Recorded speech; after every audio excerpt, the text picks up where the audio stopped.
Welcome back to the show.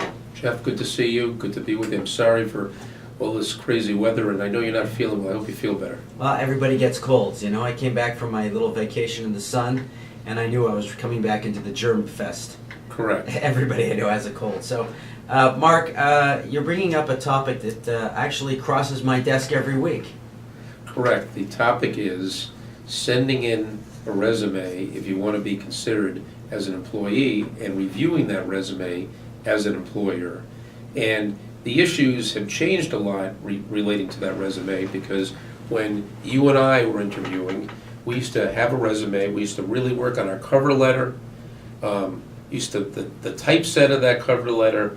We then, oh yeah, you know, I mean, I forgot. so much detail went into that, and then the resume, just the whole typesetting, just everything that went into that resume, and then it's like an ad, getting my message across in one page of why I was unique, right, in terms of what I could do and my skills. Right, and then you specifically targeted that resume to certain employers, you know, that were looking for certain skill sets, and unfortunately, because of the internet today, a lot of candidates, because it's so easy to send that resume. In our day, you had to typeset it, you had to, you know, X amount of copies, you couldn't tweak it as much, and then what you also then had to do was put it in an envelope and a post office box. And get the envelope right. And I know right. A lot of people didn't get jobs because they hand wrote their envelopes, they didn't get them typed. Correct. Or what they did is they didn't put personal and confidential, and it went to the wrong person. Oh, right.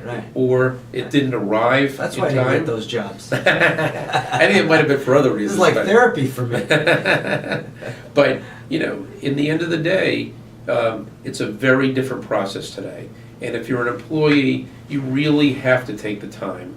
Don't look at technology as a shortcut for yourself. You really have to go through the same motions that you and I went through years ago. Well, you know, it's true. I've seen people post for jobs who were the people leaving the jobs because they didn't know. They just sort of blankly set out. I've interviewed for jobs for multiple companies and got the same resume for different companies for different positions, and they don't change their resume at all. And you go, what's this person?